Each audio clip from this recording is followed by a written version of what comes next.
Hey everyone, again, Dr. Chessrob is here. Hope that you enjoyed previous videos about different opening setups. Today I want to talk about something new. If you want to be successful in chess, there's one thing that you need to do much more than something else. You need to win. And of course, you need to lose less. I think it's the same idea in life as well. Of course, the fails are going to hurt us, hunt us down. I know it very well, believe me, with my 26 years of first career holding on my shoulders, carrying this weight. Don't be discouraged. It's a normal part of our life, of the career cycle, not only in chess, but in every other big sport. It's the same in the education as well, simply in life. But, this is why maybe everything is amazing. So will it fail? We'll go up again. We'll not lose our hope. We will not be too frustrated. Every single time we will try to come back stronger. But there are a few important things that we need to understand. The success will not just come. We need to try to learn and eventually get towards it.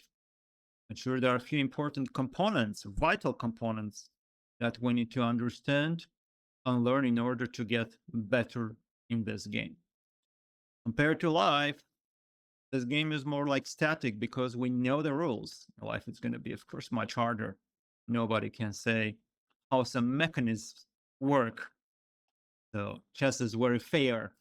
You play good moves, you understand it better than your opponent. At least most of the situations you will win.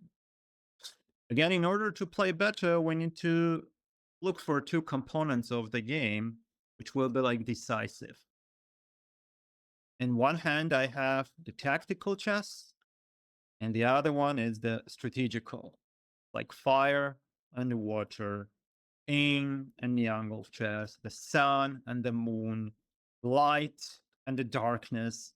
Can name lots of comparisons in order to understand the tactics and strategical play. We will not talk about the tactics yet, and we can also call like dynamic and positional game. That's a bit different, but so I want to start talking about the strategy first. It's just closer to my heart. I think it's easier to understand, especially for the players who are trying to step over from a complete beginner level, understand what this game is about after learning the moves.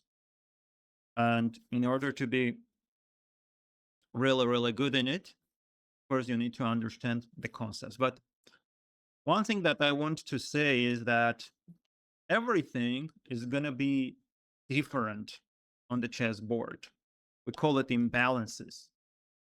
Beginning part, we play as white or as black. If we play as white, it's the first move from our side. Later on, usually we take the center in a bit different way. For example, I'm going to play the first move e4. My opponent is going to play c5. The position is more imbalanced now. The way that we will develop the pieces, is it the same? Usually not. Sometimes we do the opposite side castle, or we can do the king side castle. Our opponent can do the queen side castle. So there are lots of differences in the positions that I can highlight.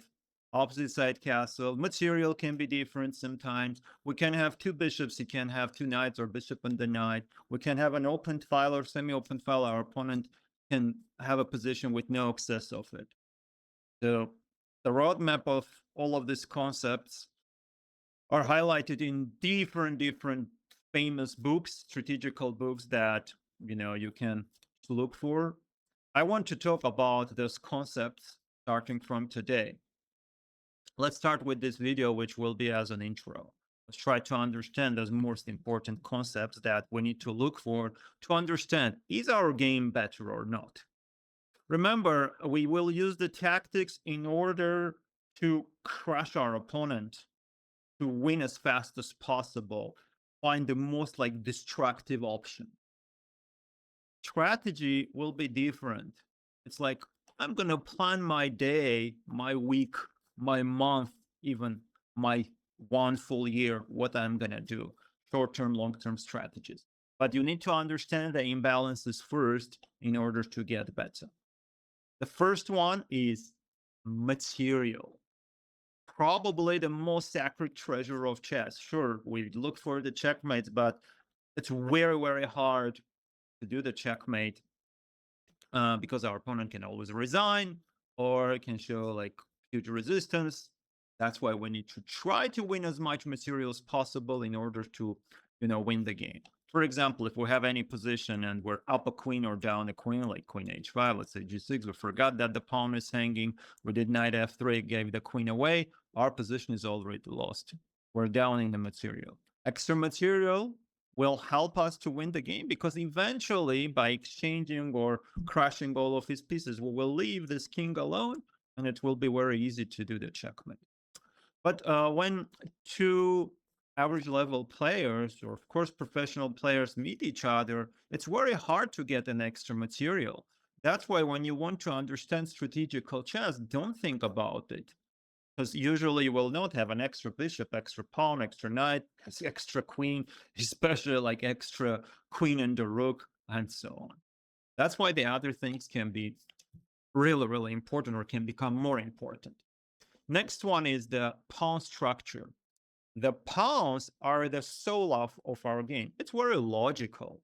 First of all, we have 8 of them instead of the queen, the rooks, knights, bishops, and especially the king. And because we have 8 of them and they have the unique way to move, they can like create a pawn chain. That's why the pawn structure is very important and they will shape everything. If you like the chemistry biochemistry, I did it long time ago in the med school, and you add some component and you will get like a new structure or let's say some element and you get new structure. For example, you have the hydrogen and oxygen together, they will create a water and you're like, oh, what is this? How it was possible? The same can be with the pawn structure. Just a small change can change everything, especially when you will do it in the center. We'll talk about this later. The next one that is very important is the king safety. Lots of times we forget about it. When we castle, we move our pawns up too much, expose our king completely. So the king is one of the most valuable pieces because if we will lose it, even though the king is very, very weak, the game is instantly over. So this game is about the checkmate of the king. But let's not forget, in order to win the game, in order to win a lot of material, in order to get our opponent's king, we need to try to have extremely active pieces. So the activity of the pieces, being aggressive, bringing them out very fast, we can say leading in the development is going to be extremely, extremely important. So for example, we take the center, using our pawn structure, our opponent does the move with the knights, going up and down. We bring our bishop. Later on, we open up the game, and then some other pieces are out. Now we can win the material. We can try to checkmate our opponent. Why? Because our pieces are more active. So the activity of the pieces and the development is extremely important too. The next one that I want to talk about is the superior minor piece. You will see this a lot.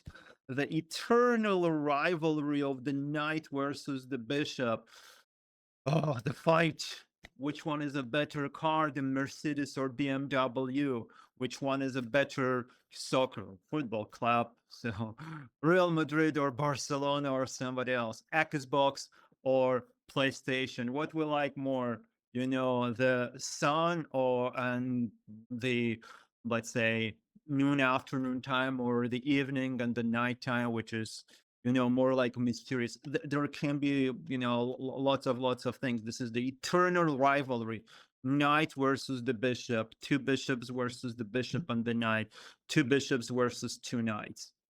It's very important. You will have lots of games where you have those moments. Some openings are just built on that. For example, e4, e5, knight f3, knight c6, bishop b5, and at some point we capture this knight. Black has two bishops. We have the knight and the bishop. Did better or not, this pawn structure changed as well, and you can see there will be some differences. So, next one is the outpost. What's that? When you have a really important stronghold that you will just take with your piece. Usually it's the knight, nail the knight there. So put your hand down and say, just, it's mine. And you will try to dominate in that position. I usually give this example. It's like a spy who knows that it's, the spy is in the opponent's territory, but has the immunity. No one can do anything against it. An interesting scenario is the Sicilian, where black pushes the pawn to e5 pretty fast, and later on the square will become quite weak because the pawns can't defend it. We will talk in more details about this. So this can be an outpost for our knight, and the pawns can't push it. The only way is to try to exchange it. You will see that in some positions, it's going to be an impossible task to get this knight out. So a knight outpost stronghold, like a spy in the opponent's territory, just sits there, looks at you, and drinks his coffee. You can get me out. That's what the knight can do in the stronghold. And the final one, the key file. When some file is opened, usually those are in symmetrical positions, like the Slav defense. There will be like a huge fight over one and only open file, and whoever controls it can control the entire game. The open file is like this. Imagine you are in a town, city, and it has only one highway, but it's more like, battle time, and you are the one who controls it. The only path that can lead from one side to another, it's like a bridge. And if you can take it, you can control everything that your opponent wants to do. So, one more thing, there is an interesting term that is used in chess. It's called initiative. It's more like a compound of all of the things together. Like you can have the key opened file, or especially like a very fast development, or your opponent's king will be, very weak, and you can say, I have the initiative. Usually it's like you can create a momentum, play very fast, and do attack again and again and again in order to eventually win some material. That's what we call an initiative. Yeah, this is it. And I hope that you enjoyed the video.